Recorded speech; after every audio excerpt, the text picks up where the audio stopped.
Hi, my name is Sandra Loyola Sandoval. I am a proud Chilean-Australian woman with Mapuche and European ancestry.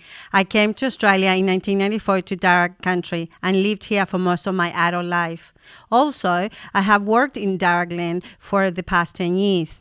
I'd like to acknowledge the traditional custodians of the land, water and skies of Canterbury Bankstown, the Darug people. I pay my respects to their elders, past and present, and to all Aboriginal and Torres Strait Islander peoples here today. We recognize and respect their Darug culture, heritage, beliefs, and their deep connection to this land. As a migrant, I am grateful for the warm welcome I've received on this country. It has been a privilege to grow, learn, work and raise my daughter on this grey land called Australia today. I also want to acknowledge and pay my respects to the Darug peoples whose land I work on. I am committed to honouring their culture, heritage and the significant contributions they make to this city. This land always was and always will be Aboriginal land. Hi, I'm James, local resident of Canterbury Bankstown. And I'm Anna, Community Development Worker in Canterbury Bankstown. Canterbury Bankstown is rich in diversity, from the languages spoken, countries of birth, journeys to CBCity, along with the various identities, abilities, faiths practiced, achievements and multi-generations. Together, we'll be interviewing a range of community members from Canterbury Bankstown. We'll be amplifying diverse voices from across the CBCity to give you an insight into other cultures. Together, we're working to create a great CBCity where we all belong, feel welcome, safe and embrace our differences. This is Voices of CBCity.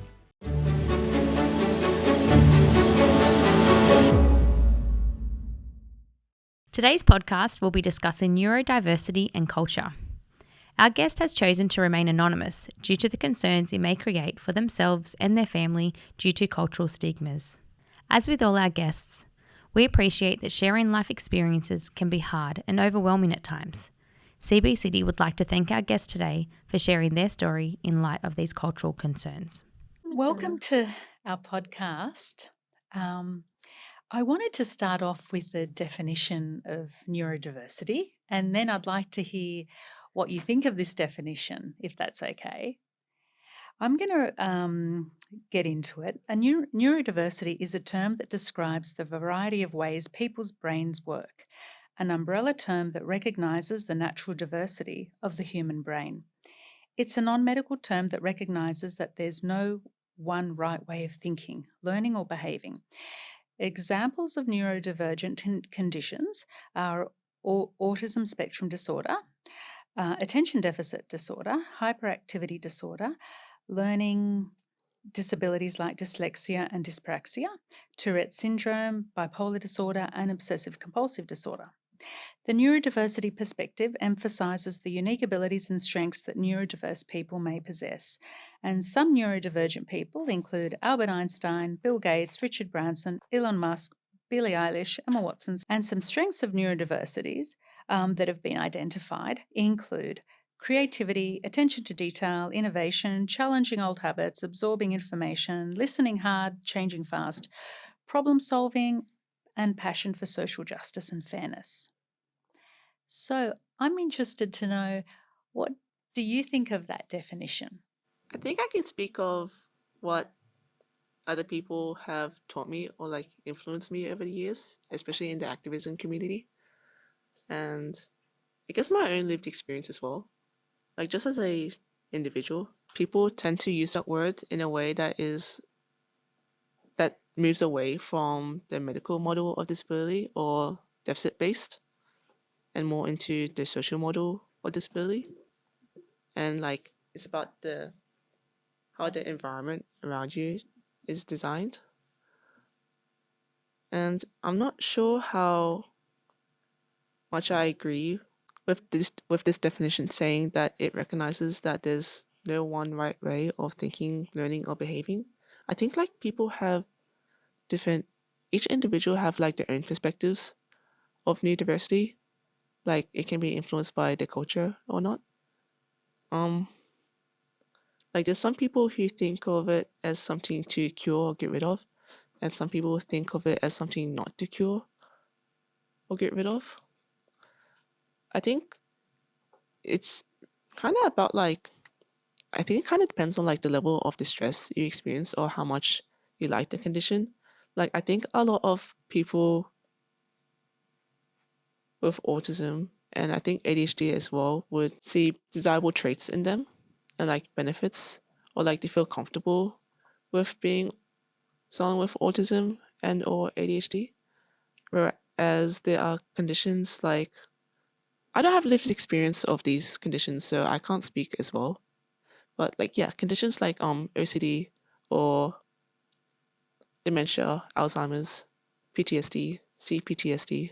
These conditions are related to a high level of distress, and people usually don't want these conditions. Like, most people would rather not have them, like see them as something to get rid of or to cure, like something that is undesirable. And yeah, so people saying that any condition that falls under the term of neurodiversity shouldn't be cured. Some people would think that. Some people would think it depends on the condition. For example, for me personally, I would think that I'd rather not cure autism or ADHD. I don't think it is something to cure. But for things like PTSD or Alzheimer's or OCD, there's a high level of distress and things like that. I'd rather not have them. I would think of it as like an illness or like, yeah, disorder, like something to get rid of. Like, I'll see it from like deficit based, even though I would also acknowledge that it's not entirely their fault. Like, maybe it was from how the community treated them. And yeah, also the idea of naming things as disorders like autism spectrum disorder and attention deficit hyperactivity disorder. I think that a lot of people in the medical field and people in society would define them as disorders because it's undesirable, like just like conditions that most people don't have are considered undesirable, so they just put the label of disorder on that, and that is quite hurtful to a lot of people. Like, a lot of people would prefer the term autism, just autism, not autism spectrum disorder, as something to cure. Like, mainly there's people who think of it as the struggles are mainly because of societal barriers, or that most people's communication styles are not like yours. It's not really your fault. It's not that you have communication difficulties, it's or issues or deficits. It's more that it's different. And yeah, I think language matters a lot. Like, yeah, some people who prefer to move away from the deficit-based model of disability would prefer terms like support over treatment or cure. Yeah, I think it's good to mention strengths, but I think it's also good to add on to that. I think it's good to add on to that and acknowledge that what these list this list of strengths, it's mainly what is considered strengths in the eyes of the able-bodied, like from the perspectives of people who don't have a disability or those with power and influence. And it kind of is harmful for people with disability to have to prove our worth to society by saying that we have strengths and that there are benefits and that we have capabilities or functionalities or productivity. Like, we have to, I don't think it's good to base someone's value on productivity, especially for a society that don't understand them. And yeah, it's quite exhausting having to prove our worth. But then we also get labeled as having a disorder because we have a valid survival mechanism of putting on a mask. Like, people would say we're being inauthentic by putting on a mask and socializing in a way that most people socialize, like people without autism and stuff like that. But then, like, that's just us trying to survive. But people say that that's a disorder and we're being inauthentic and it's bad like that. But it's because of the stigma and the judgment as to why we have to put on a mask and pretend to be someone who we're not. Yeah, with neurodiversity, a lot of people like to say that they're neurodiverse as like a label for themselves. But some people and I think that it's more like a term that explains the different categories of different neurotypes or brain types. And that includes neurotypical, which is like neurotypical is like neuro is like brain and typical is like common. So like common brain, like the dominant population. Yeah. So it seems a bit weird for people to use the term neurodiverse when they're just talking about like the different categories of neurotypes, which includes neurotypical. But I identify better with the term neurodivergent, which I think less people identify with. But yeah, I think of neurodivergent as just meaning you have a neurotype that is not neurotypical. And do you feel comfortable describing yourself as neurodivergent? Yeah, I think I like how it's quite broad instead of like saying that I have autism and ADHD or the combined type ADHD. Like those are only the conditions that I'm aware of so far. Like maybe I have more conditions that I'm not aware of. For example, when I was in Year 10 in 2020, there was a psychology report made about me. My parents answered a questionnaire. A teacher who knew me well at high school answered a questionnaire, and the results was like that there was like a elevated score or like a call for like a strong signal for like things like autism and ADHD and OCD and like social anxiety. I don't think I have OCD.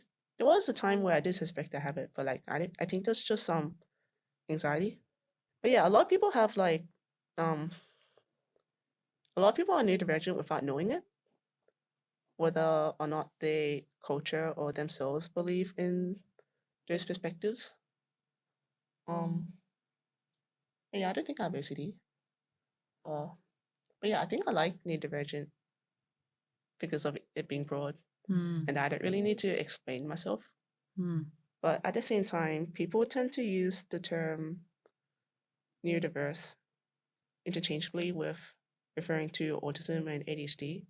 Like, I feel like those two conditions is like the privileged conditions of or the other neurotypes, because a lot of the people who did activism for the neurodiversity movement are people with autism and ADHD, and it kind of creates like a idea that all people who are neurodiverse are just talking about people with autism or ADHD. Like they're people who, or STEM, or there's like a right way of being neurodivergent. And the neurodiversity movement, the point of that was to be inclusive, was to bring awareness to conditions that are usually not really paid attention to. But it's mainly for the conditions that the able-bodied or people in society finds like desirable or like less annoying. Yeah, like people like the fun quirkiness of autism or ADHD, or they see strengths or things that they consider capable or functional or useful to be used in society, or like it's easier to communicate with those people more. And it leaves out those people with the lesser known conditions like Tourette's or things like that. Um, Do you think a diagnosis is useful, or can it be a hindrance as well? it's very different for each individual. Like it's normal for people to have a variety of different reactions or experiences. And yeah, there are those people who would self-diagnose as having like autism or ADHD or OCD, but it's or like depression or anxiety, but like it's in a way that they see it as like a quirk or as a way to make fun. Or like they say that they have OCD, procrastinate on this assignment, I'm so ADHD. Or like things like that. I think a lot of people in my generation tend to do that, or like the younger generations as well.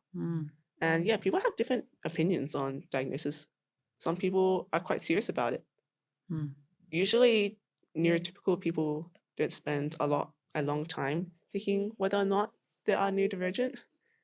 So if someone spends a long time researching and thinking if they have conditions like autism or ADHD or OCD or other conditions, maybe they're right if they got the research from the right places, whatever right is considered.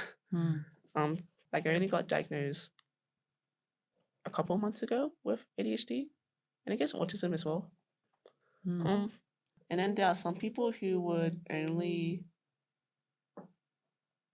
accept a diagnosis if a professional said so, like a qualified professional. For example, my counselor wasn't able to diagnose me because that's outside of her scope of practice, but she was letting me know that I can get a professional diagnosis if that is important to me. And yeah, it's important to some people. It's not important to some people. I guess it really depends on different factors. Like I have a friend in Yaguna. He doesn't like to put himself in categories, but he got himself diagnosed with autism and ADHD recently for HC provisions. Yeah. And that was pretty cool. If I was aware of these things earlier, maybe I would have done that as well, like gone on HC provisions as well. But yeah, nowadays, since I got like suspected and explored more about these conditions and got medical help and stuff, I was able to eventually register for disability provisions in sometime in term 2 last year. It was validating, I guess.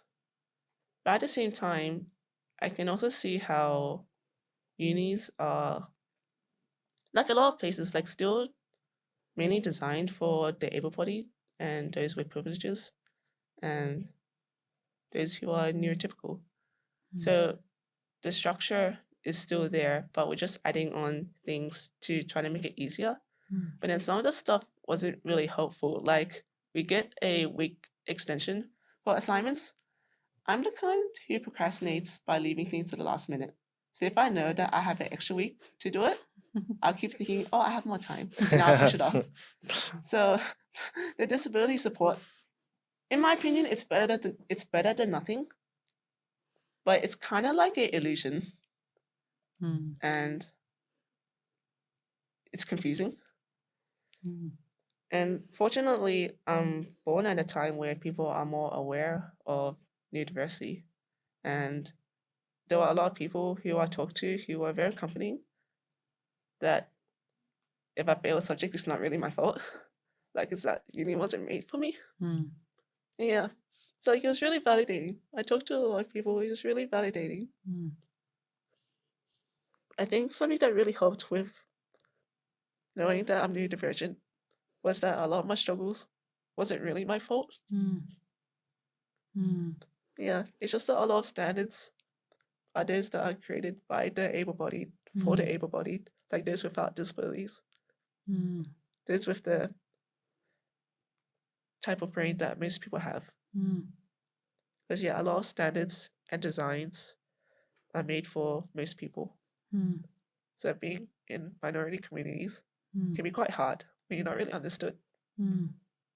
Yeah. It's validating talking to people. Yeah. And thanks so much for sharing this. Thank you. And being here and talking to us about this and then sharing it with other people when it is broadcast. I think it's very valuable. Yeah, it's nice to see how society has made a lot of progress since then. Like, an episode like this, no one would care about it back then. But we made a lot of efforts collectively like as a community. And now we're at a time where there are people who care about inclusivity, like for real, like not just saying it. Like it's not like you're saying, oh, mental health matters, but then you don't understand when someone doesn't show up to your social gathering or cancel your plans last minute or to have a meltdown or like things that are considered undesirable. Like that stuff still exists where people would just say that they do care about like people with autism or anxiety and whatnot, but they don't really mean it. But at the same time, we have made a lot of progress since then. So it's quite nice being a young person at this age where I can enjoy these things that people before me have put a lot of effort in. A lot of people right now, I see a lot of that effort happening. And yeah, like it's really inspirational for me being involved as well, so that I can play my part for people who can relate to my lived experience or people who don't as well. And you're playing your part right now, which is great.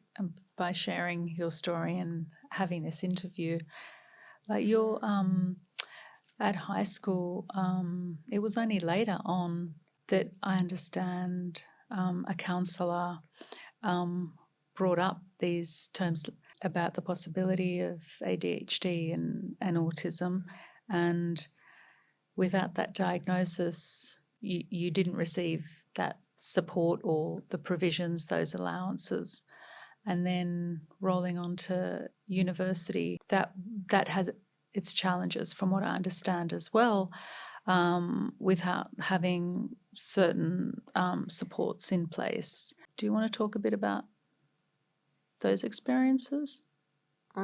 So my counselor never suspected that I have ADHD. And yeah, it's also outside her scope of practice to diagnose me.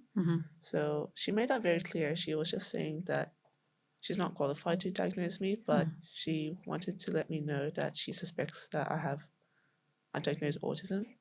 This was about 3 weeks before graduation. I was seeing her again and crying a lot about getting picked on again. I was frustrated because like I was picked on since like the start of U7. And like we're almost graduating and I was still picked on. So I was really upset and frustrated about that. Yeah, we talked about like what it was like what sort of stuff they did or said to me, which made her suspect that they targeted me because I was autistic. Like I know it's not about my ethnicity or my gender or something like that, because I wasn't in a minority. My school had a lot of Asians as well. And yeah, I wasn't in a minority for that. It was my social differences and behavior that allowed her to like. Also, I was seeing her since year 11. Like it was during COVID, so we were emailing each other first. And yeah, she was able to put pieces together. So it wasn't just the bullying, it was also like other things that she was able to piece together and suspect that of autism. She was like the first professional to see autism as from the social model of disability, as in it's not really my fault. My struggles aren't really my fault. It's more like instead of me having communication issues or issues with this or that, it's more like differences, and that it's just a minority way of communicating. But then because we live in a world where most people don't communicate like that, they make it seem like it's my fault for not being able to communicate like that. Like how, yeah, me getting picked on or bullied at school, it's not my fault. It's just that I don't really socialize in a way that most people do. So they think there's something wrong or it gets weird in a bad way. But I have a lot of friends as well in both high school and private school and uni and TAFE and extracurricular places and like everywhere where like a lot of people would describe me as weird but in a good way. So I have a lot of supportive friends as well. It was really good. But yeah, my counselor, yeah, same emailing her at year 11 was the first time that I initiated seeing professional support. Like it was during COVID. I wasn't submitting my maths homework, and my teacher texted me on Google Classroom, like checking in on me. And I just told him a bunch of stuff, like, oh, my parents were getting scammed on Facebook, and my uncle passed away, and all this stuff, and the global news, and like I was just really distressed. And yeah, he was like suggesting that I go see the counselor. And yeah, my high school had 2 counselors, and the one that emailed me happens to be the one that I seen in year 8. So like the first time I was seeing a counselor was in year 8. I didn't even know what a counselor was, but I was referred to there from, I think, my pediatrician. I don't know. But then like my parents took me to like a lot of people, like friends or specialists or doctors, to talk about traits I have that are concerning. And these people don't seem to understand autism or ADHD, or I guess a social motor disability. Like my parents would say things like I'm childish, or I forget things a lot, or I get angry easily, or like things like that, where now that I'm older and can look back on it and I'm more educated on these conditions, I kind of realize that, oh, it's autism. But then the the pediatrician is Vietnamese, so I'm not surprised. But yeah, like if you look at a report, one of the medical reports, it often like says things that discusses the traits of autism and ADHD without mentioning autism and ADHD until the Year 10 psychology report. Like one of them says that I have possible mental retardation and emotional immaturity. And my brother was reading that report and he was like, that sounds like an insult. And yeah, it wasn't fun, like being called that. And yeah, I feel a lot of Vietnamese people don't really know much about neurodiversity. And yeah, a lot of doctors are more traditional with thinking from a deficit-based model, like thinking of what's wrong with me. And if I'm distressed, that's what's wrong with me. It's not about what's happened to me.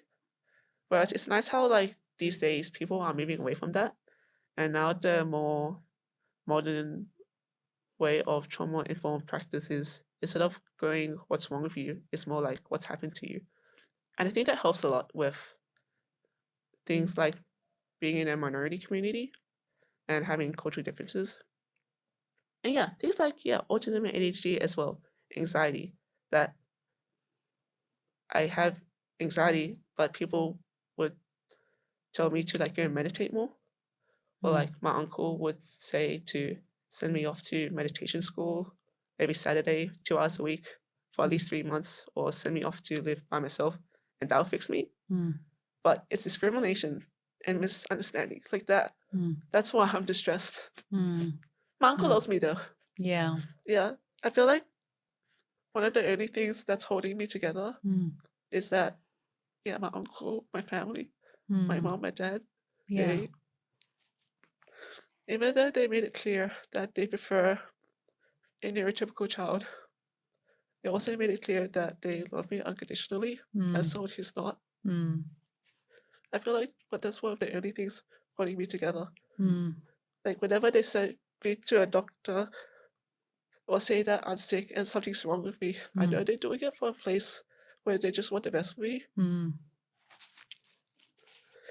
Yeah, even when they say hurtful stuff, or they take me to doctors or the temple, and like take me to like monastics and say that they want me to be like, I guess, like treated or cured or get rid of these undesirable traits of like I don't really care about a lot of things like societal standards as well.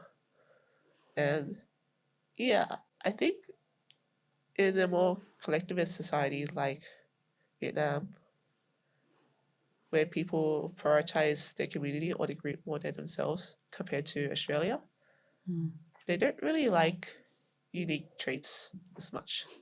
And I feel the expectation to fit in with society is like greater. So the fact that I, as an autistic person, prefer to dress comfy or like style myself comfy. Like for example, I don't like jewelry or makeup. I don't find it comfortable, and I don't put as much importance on my physical appearance. I prefer having my hair short because it dries faster and I can wash it faster. And I don't like the feeling of wet hair. I don't know if that's a autistic thing or not. Like if it's because of autism that I have like sensory difficulties with showering. But yeah, that goes against the societal expectations that females have long hair. Yeah. And yeah, I think like Viets and Asians would uphold that expectation more than in Australia, where people are more okay with people being unique. Like there's more acceptance and support and awareness for things like neurodiversity or being queer or just preferring to dress in a way that's different, I think. Yeah, it's quite different to Vietnam, but it's not really a bad thing. It's more like just different perspectives. Like Vietnam prefers fitting in more and collectivism and prioritizing your family and your group more than yourself. Whereas in Australia, it's more like you're left on your own. Like people support each other less, but are more supportive of people being unique. For example, like it seems like in Australia people are more aware of like autism and ADHD and things like that. And in white culture, we're more likely to send people to have a support worker or put our parents in nursing homes and prioritize our career or ourselves or something like that.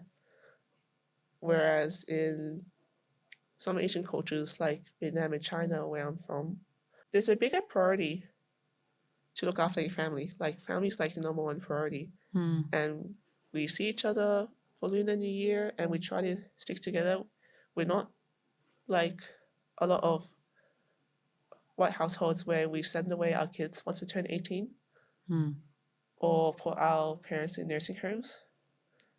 And yeah, even if they are aware of the child having a disability, they probably are less likely to hire a support worker.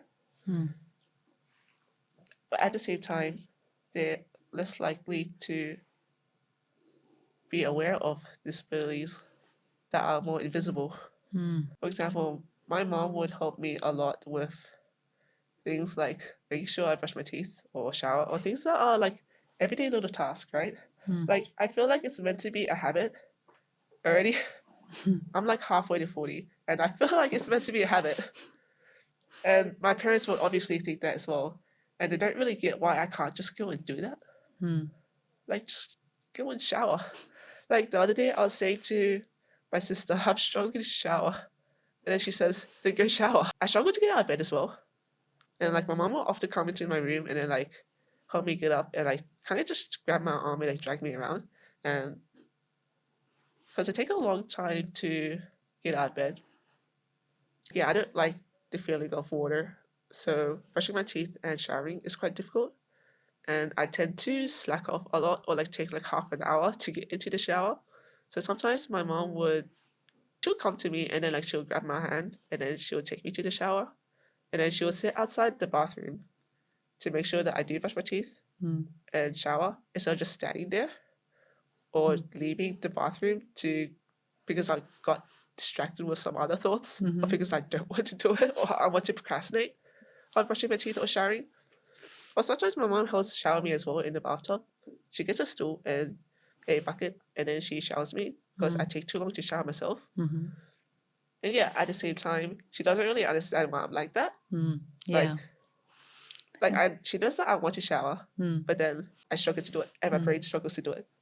And yeah, I kind of learn from other places outside of my culture that some people call it executive dysfunction or something like that. Or like, you know that you want to do it, but your brain's not letting you do it, and it looks like you're just sitting there and slacking off and being lazy and not trying hard enough. But in your head, you're like yelling at yourself to do it, but then you're still there, still sitting there, and from the outside, it looks like you're being lazy. Yeah. And yeah, and same with my dad. Like he always tells me reminders to like do things, like write my timetable of my classes so that my parents know when I leave the house, because they still help me out with like preparing breakfast and packing lunch for me and filling water bottles and stuff like that. So it's nice for them to know when I leave the house, but I struggle to do that. Or my dad reminds me to, yeah, like see my doctor or apply for youth allowance. I've been procrastinating on that so long, it's so hard. Yeah.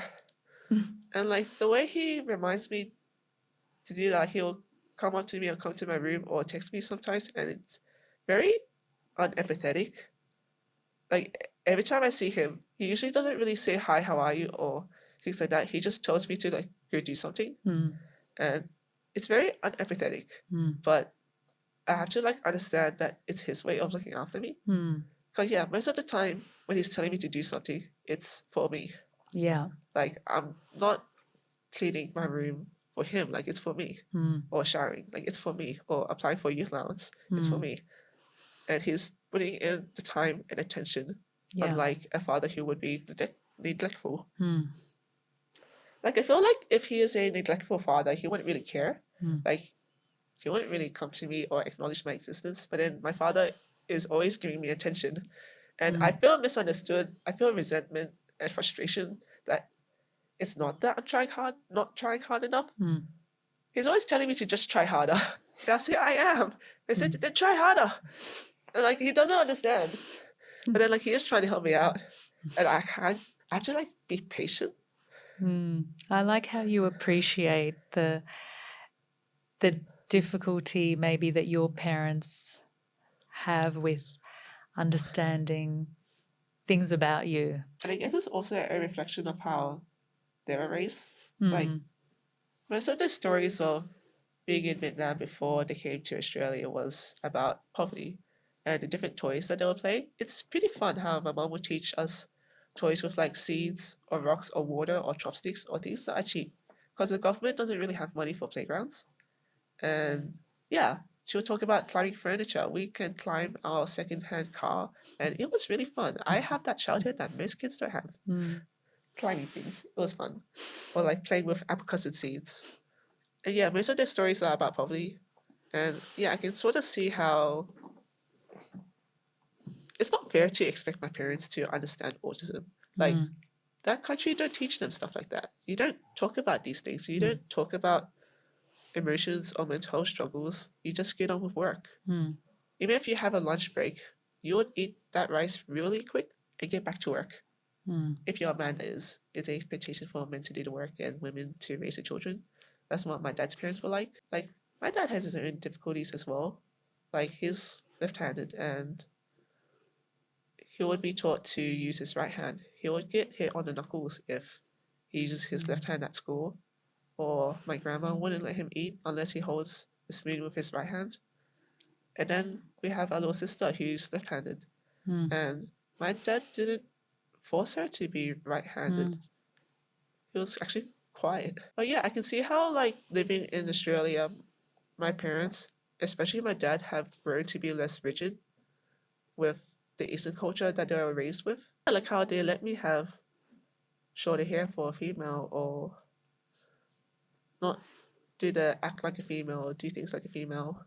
Like my dad does still say a lot of stuff like how I should be doing chores more or having a neat and tidy room or styling myself because I'm a girl.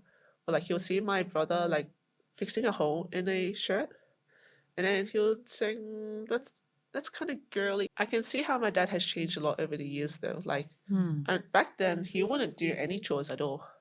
It was just my mom who would do all the chores. Like my dad would just get home from work and then go on the computer and things like that. He wouldn't help with cleaning up the house or anything like that. But then now if you come to my house, like he would be doing a lot of chores, like hanging out the clothes or folding the clothes or mopping the floor or washing the dishes. He'll be washing the dishes after work. After work, he'll come home and wash the dishes.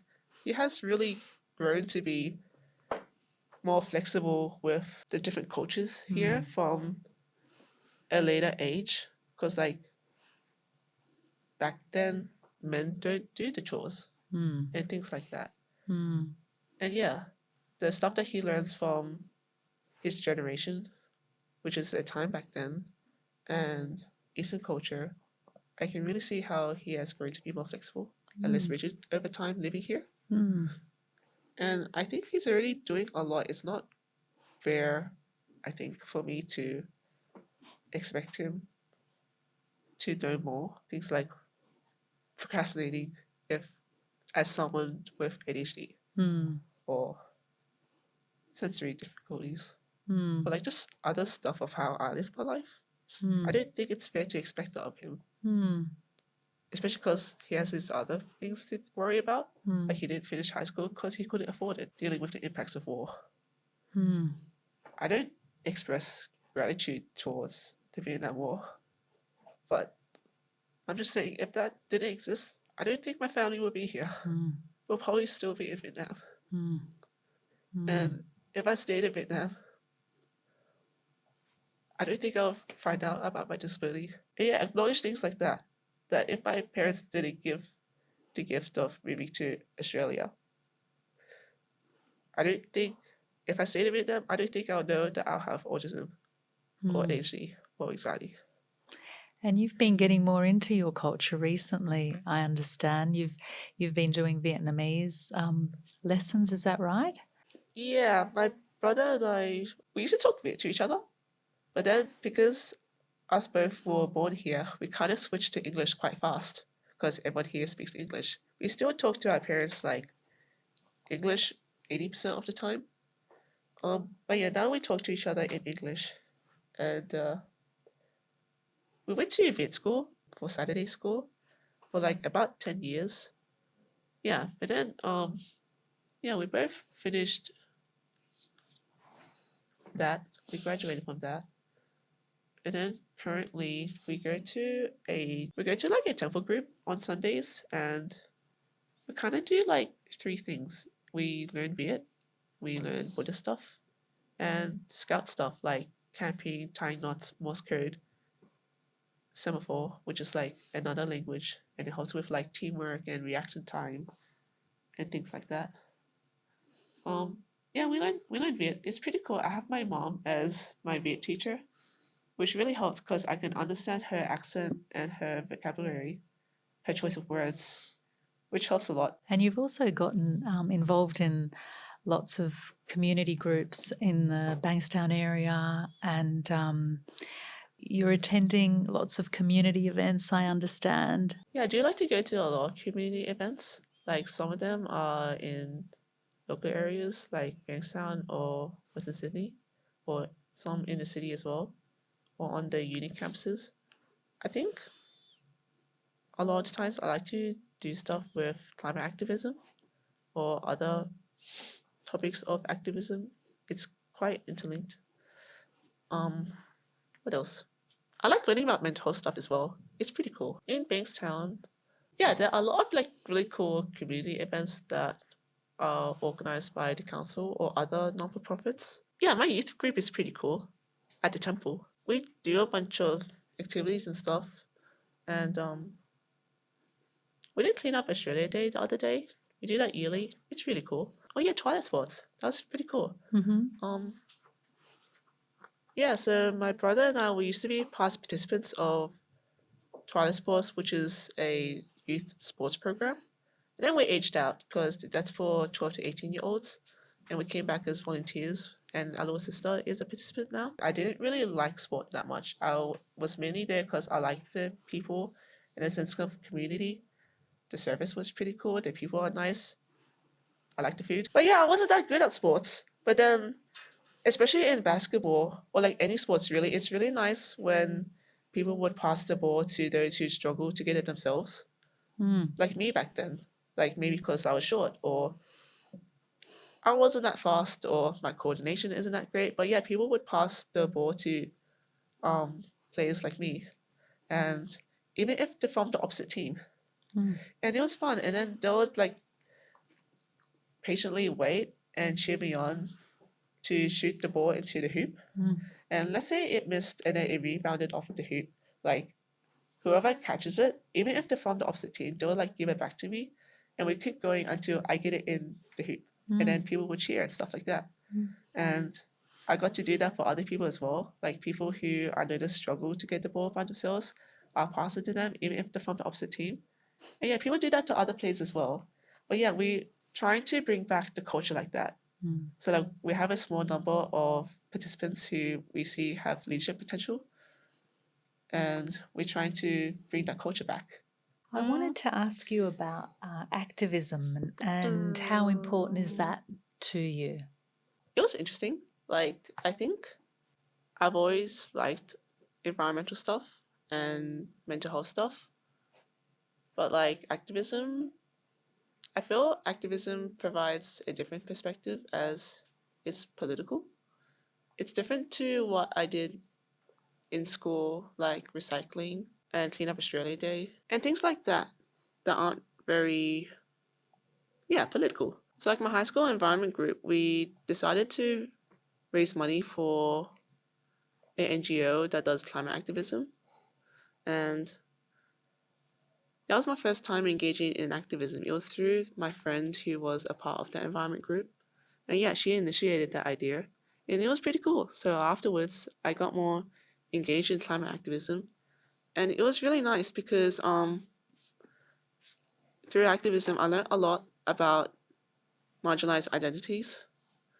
And it was really through them that I learned about neurodiversity and the social model of disability, and about social barriers and social structures, and that it's not all my responsibility or all my fault that I struggle or things like that. Like, it's just that society is designed for people who don't have a disability.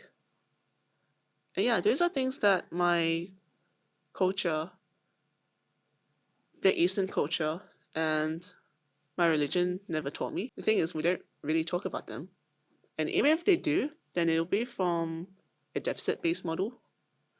Whereas in the activism groups that I hang out with, which are more progressive, it's very easy to meet people who are more open about their marginalized identities, including having mental illnesses.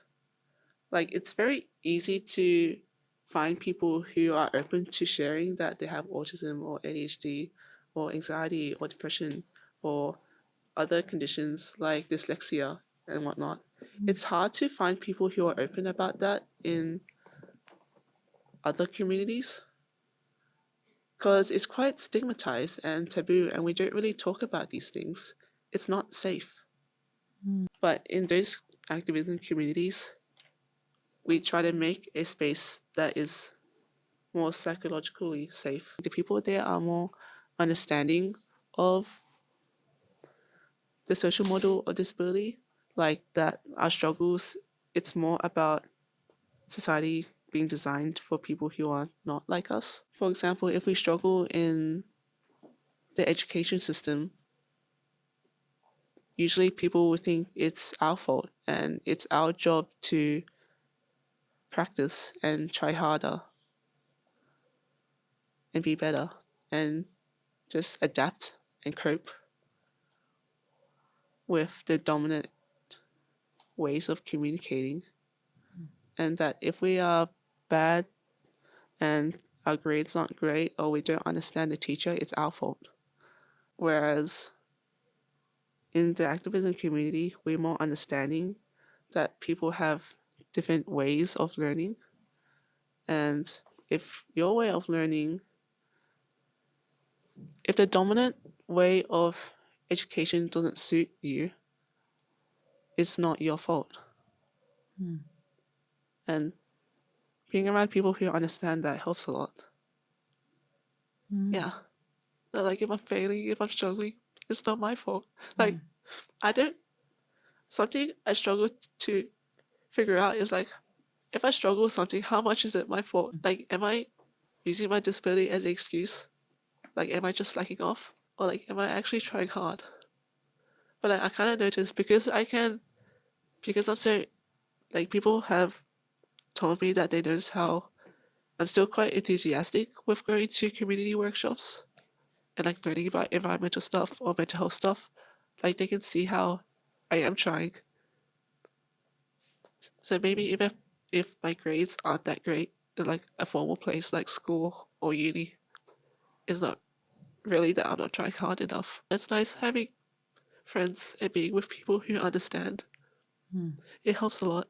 Are there any ways, do you think, that we could be more understanding of neurodivergent individuals, and in terms of the way that we think about different conditions, as rather than just using them as labels? Tokenism. So I think it is nice that these days people care more about things like, yeah, corporate social responsibility, or like lifting the voices of those with marginalized identities, and like sharing the stories of those that are usually aren't heard, or people who are usually left out.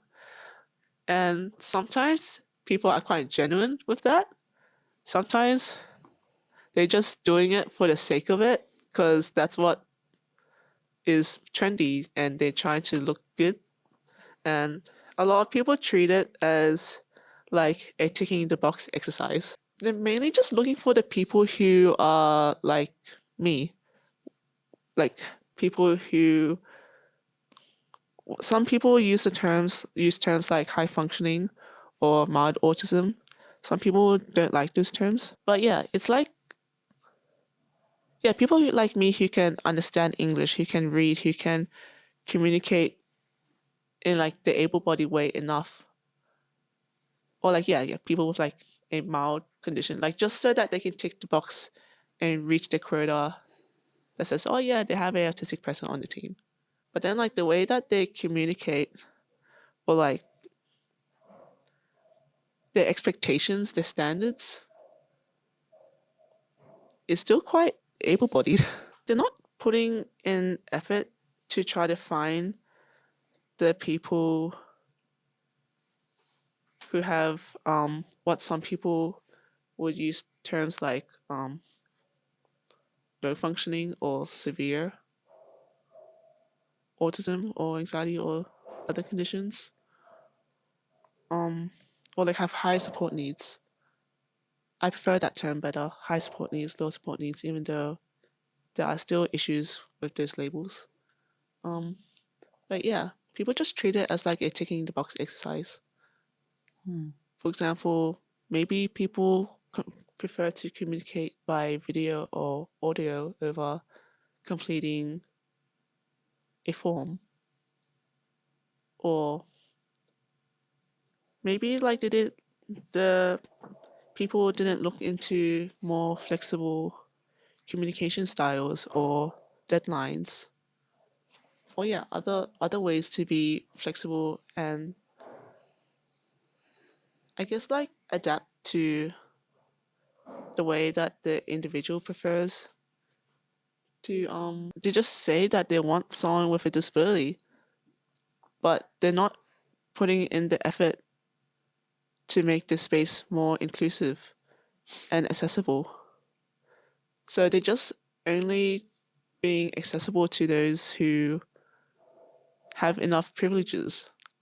Yeah, like me, like, yes, I am disabled, but I can read English. I can put on a mask and hide away my traits. Some people with autism can't do that. Like, I can force eye contact and things like that. I was taught from a young age to give eye contact. Back then, I barely gave eye contact. But now I can, and I can give small talk. I can read facial expressions. Some can't. And it's easy for me to have connections and engage with those organizations that say that they want someone with a disability, because like it's accessible to me because I have lower support needs, or I'm able to adapt and cope.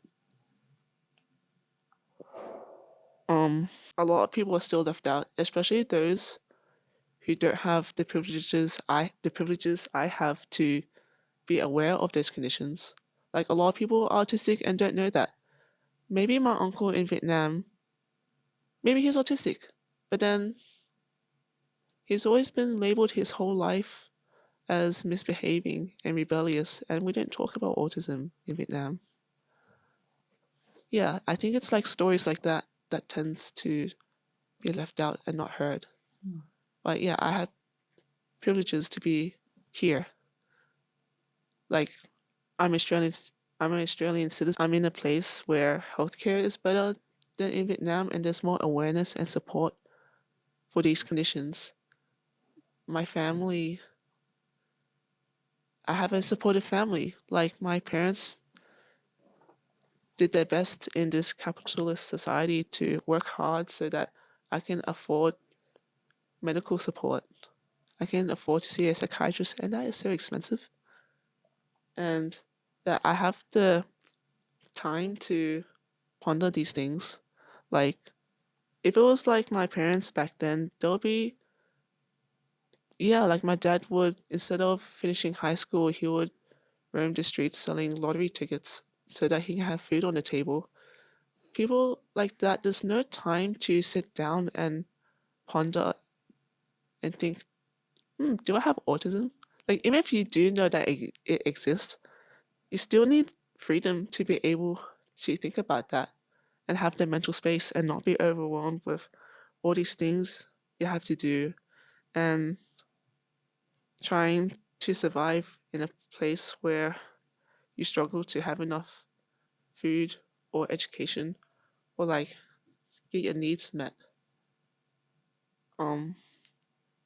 But so my aunt came to Australia as a refugee because of the Vietnam War.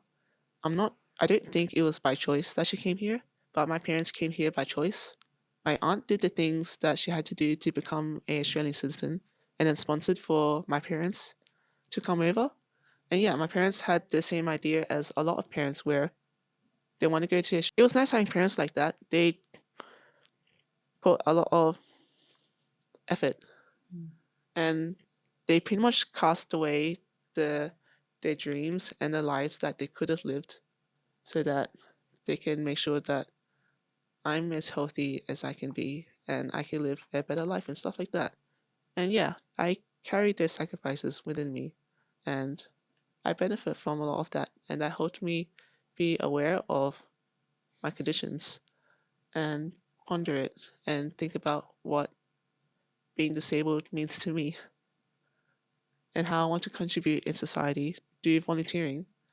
I have the financial privilege to be able to volunteer and talk to activists to learn about my conditions as well. What other privileges do I have? I think financial privilege and just being in Australia means that I can be diagnosed and stuff like that. Whereas there are people those people tend to be left out. And if people are going to engage in tokenism and treat it as a tick box exercise and say, oh yeah, we want to support more disabled people, it's going to leave out those who don't identify as being disabled. Especially those who aren't even aware that those conditions exist because the culture don't talk about it.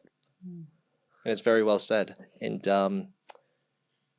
just wanted to jump back a little bit to a bit about your relationship with your father. So you were saying that... Oh, daddy issues. My dad's a great guy. He's a great guy. My dad's a great guy. Well, he does sound like a great guy, but he also sounds like he's changed a lot, as you've mentioned. Yeah.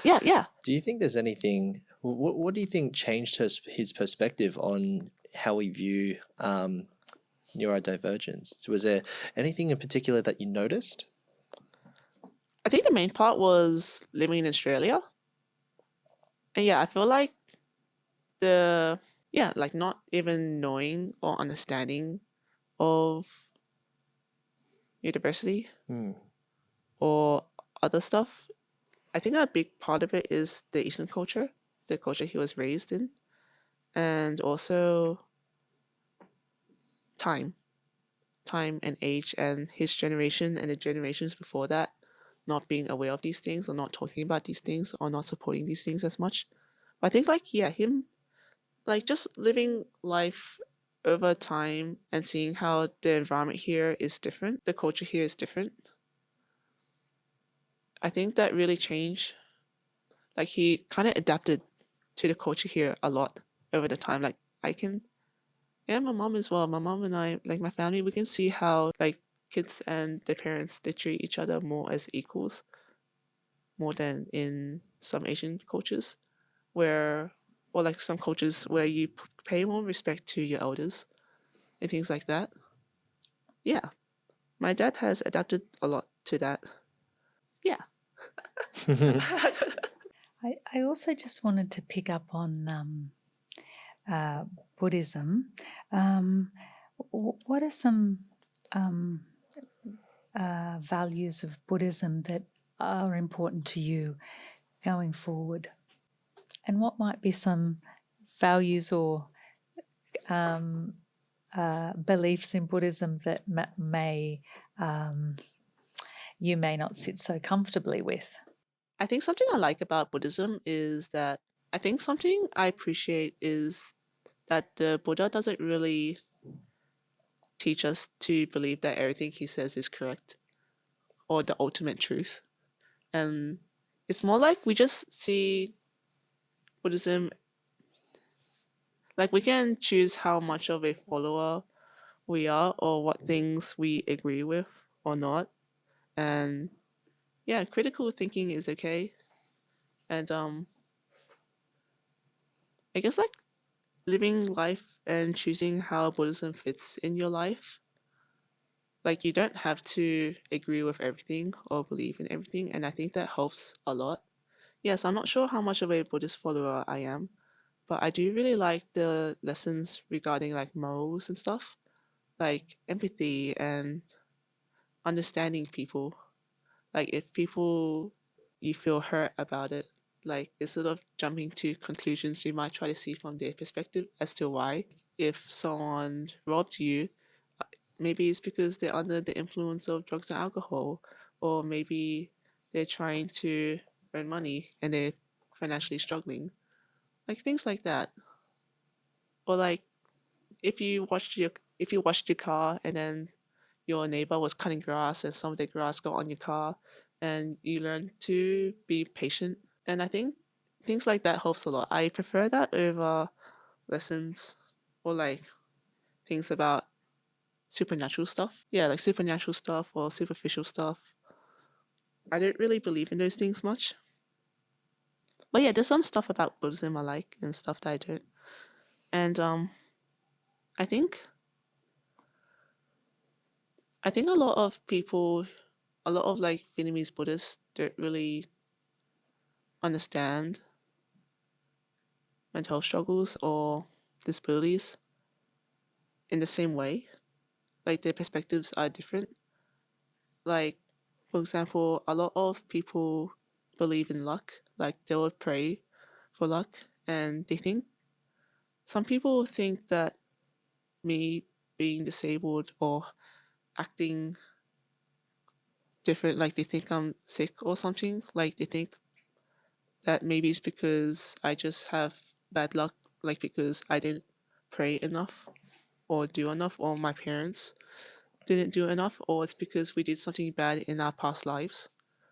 And yeah, Buddhists believe in like reincarnation sort of thing. Like if you've done good things in your life, like you helped people, you don't kill, you don't steal, you don't lie, things like that. Oh, you don't do drugs and alcohol. Yeah, so in Buddhism we have 5 precepts. One is no killing. Another one is no intoxicants, so no alcohol, no smoking, no drugs, or things that you can be addicted to. And I think that creates even more stigma because, yeah, in Buddhism, killing is morally wrong, and that includes suicide. So it's going to be even harder to talk about suicide. And a lot of people with disabilities are at a high risk of having thoughts of self-harm and suicide. And it's going to be hard to reach out for help to Buddhists because, or like other religions as well, because like they're going to say things like it's morally wrong. And being told that it's morally wrong or talking to people with different attitudes, they're doing it from a place of love, which is nice and all, but it's not helpful. when you want support, but then the religion teaches them that life is the greatest gift and casting it away is bad for people of faith. Or yeah, with the fourth precept of no intoxicants, yeah, things like alcohol and other drugs are already very stigmatized. And I feel it's even more stigmatizing because of our religion thinking of it as morally wrong. And it does make sense, but it can be harder to seek support. It can be harder to seek support.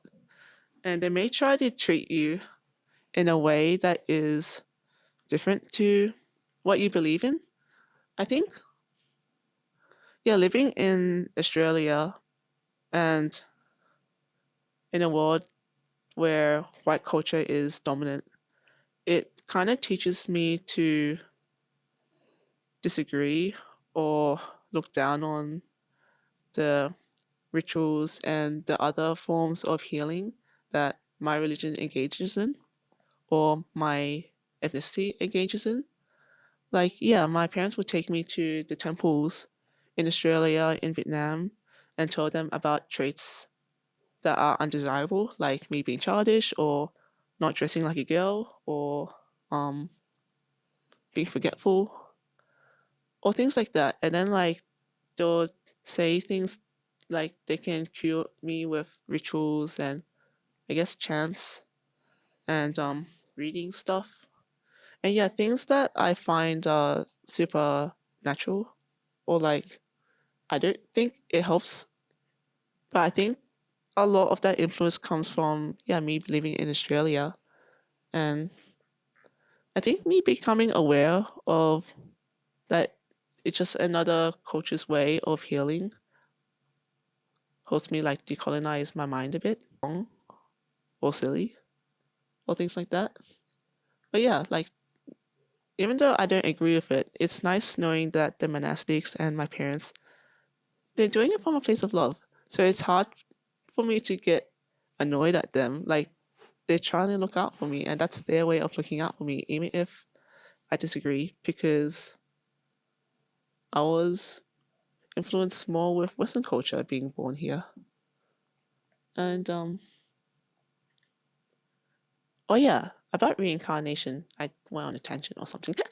So if you do good stuff in your life, like helping people and whatnot, and not killing, not stealing, stuff like that, you will be born again into this world as someone with privileges, like you won't die, or you'll be able-bodied, you'll be rich, things that people consider as desirable. And if you did bad things in your life, for example, animals or people, or the things that we consider as morally wrong, then you'll be reincarnated, you'll be born again into this world as something that people consider undesirable, like an insect or an animal that will be slaughtered or someone with a disability. So people consider disabilities as undesirable. And I can see how some people would kind of like see how my behaviors are different at the temple, and they'll feel sorry for me or my parents. Like it's not empathy, it's more like sympathy, where like they're standing up there and looking down at us and thinking, oh, I feel bad for you. It must be not having good luck or bad luck. Or maybe I fear, are they thinking that I or my parents did something bad that resulted in me being like this? Because like autism isn't desirable.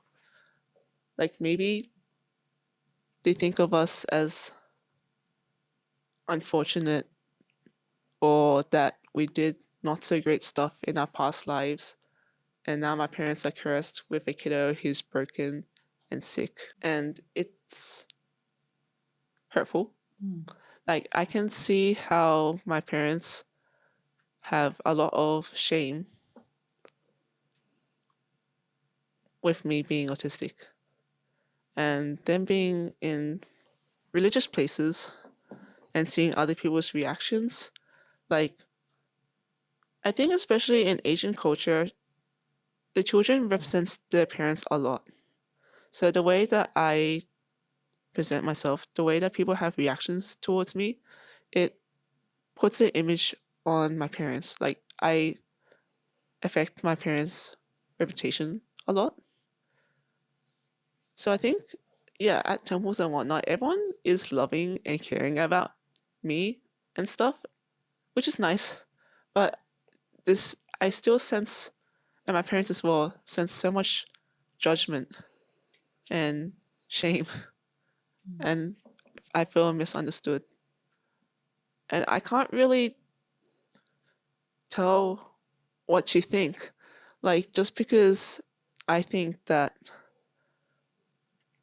I'm more biased and influenced by Australian culture and white culture and the culture of the younger generations, like, even if I disagree with them, like what my beliefs or perspectives, or become less rigid like my dad, I like to see it as like an improvement. But I also know that's just me being biased. But yeah, I don't really know how to navigate life like that. Like, yeah, who am I to say that my parents are wrong? But at the same time, I also need to keep a balance with that, and also expressing my needs as a neurodivergent person. We have one more question for you. How do you think listeners can build stronger and more inclusive communities in our everyday lives? What would you hope from others towards you? Yeah, I think with like me and between, or if someone close to you ends their life, would you feel shame? Or how much do you feel that you can prevent that? And yeah, people have like different attitudes, and I think it's good to be aware of them and also not let them have full control over what you think or what you say. Like, just take them into account. Like, don't be stereotypical, I guess. Like, it's best to ask each individual. Yeah, like, just ask each individual. For example, some people would have different levels of, like, different sensory experiences. Like, some may feel overstimulated, like their senses are at like a high dial, like they hear things louder, they're wishy-washy as they walk. Or there are some people who are understimulated and would seek out sensory experiences, like from fidget toys, or other people have experience that just is different. Like, each person is different in their own experience, and I guess there is some sense to stereotyping ish, but it's best to ask each individual so that we can try to be like inclusive to them as much as possible in a way that's more personalized. The idea of open-mindedness, but I also don't want to say that being traditional is necessarily bad, or having different perspectives are necessarily bad. Yeah, like, I think a big part is just acknowledging that it's not really about what's right or wrong, whether it's like morally right or wrong. I think it's just good to be aware that you have this perspective, other people have that perspective. You don't have to convince, or you don't have to let them convince you. I think something that would help a lot, especially with my relationship with my father, is that even if I can't, or I don't, whether I should or I shouldn't like influence them to believe or accept or understand or support more of what I believe in with neurodiversity, it would be good if we can at least communicate better in a way where we're more emotionally mature and like agree to disagree. Like, at least they even if my parents still think that being autistic is something that should be cured, I should learn to be able to respectfully disagree, and they can learn to respectfully disagree with me. And yeah, it's just different perspectives and cultures, and it's not really about anyone being right or wrong. Well, thank you very much for taking time today to talk to us and to open up about your lived experience and your knowledge about so many different things, and also being open about your vulnerabilities too. It's been very enjoyable to talk to you today. To check out more episodes of Voices of CBCity, more information, or our disclaimers, check out our website, cb.city/Voices of CBCity. The Voices of CBCity podcast is hosted by James Brown and Anna Sotoma, produced by Renee Trainer and edited by the City of Canterbury Bankstown. This project is funded by the New South Wales Government through the New South Wales Social Cohesion Grants for Local Government and led by the City of Canterbury Bankstown. To finish off Voices of CBCity today, we'll be featuring a different kind of voice of CBCity, poets from the Bankstown Poetry Slam. Bankstown Poetry Slam is an award-winning community platform which empowers people to express themselves through spoken word poetry. Monthly poetry slams usually take place on the last Tuesday of every month at Bankstown Arts Centre. A lot of the poems highlight social cohesion and a sense of belonging. You can check out some of the amazing talent at Bankstown Poetry Slam's YouTube channel, but for today, we hope you enjoy Where Does Your Accent Come From? By Leila Mansour. Somebody once told me, your accent sounds confused. Like, it can't figure out if it's Middle Eastern or French or American, and it tries way too hard to be Australian. A lot like you. So, where does your accent come from? Here's a tune you can appropriate and later put your own spin on. My accent and I are not separate entities, but if you want a narrative, I can give one.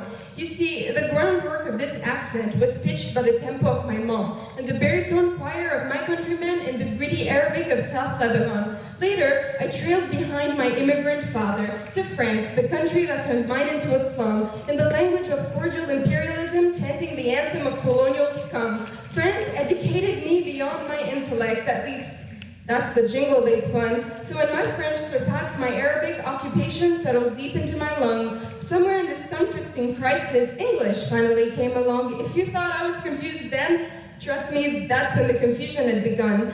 You had to oblige a globalized world in order not to be outrun, so English was the unavoidable necessity, shoved in mouthfuls rather than crumb. But a foreign tongue was not molded to accommodate its phonetic hum, so I kept tripping over consonants until my palate went numb. So you strive for flexible phonation, belt and vocalize all day long, and you obsess over articulation in desperate fear of sounding dumb. And making it sound even more tragic, you mimic Hollywood movies and song and end up with a hybrid of Arab, French, meshed with American junk. But at the end of the day, neither language nor citizenship are permissions to belong, and your home abroad is only yours as long as bigots play along. So the other side of the world was barely far enough, and Sydney was the next destination to take on. But part of the Australian package deal was a brand new phonetic conundrum. They said, forget all that you've learned. Temper your throat and swallow the lump, and maybe don't try so hard because inevitably it'll sound wrong. After all, your accent is already a mixture of half the languages under the sun, but add Australian to the mix, now that's a punchline without a pun. But I say, here's to the foreign father and mother, second generation daughter and son, and here's to you with the tuneless accent, because you are the trooper unsung. You tell them my accent is a witness to the cultures I tamed and the institutions I run, a testimony to the 10 maestros I am and every laurel I've won. So let me hear you stumble on those syllables and distort those sounds to kingdom come. Your verses are golden, they're even better when you pronounce them wrong. Your accent is the music, make it an anthem for old and young, and this is what you should tell them when they ask where it comes from.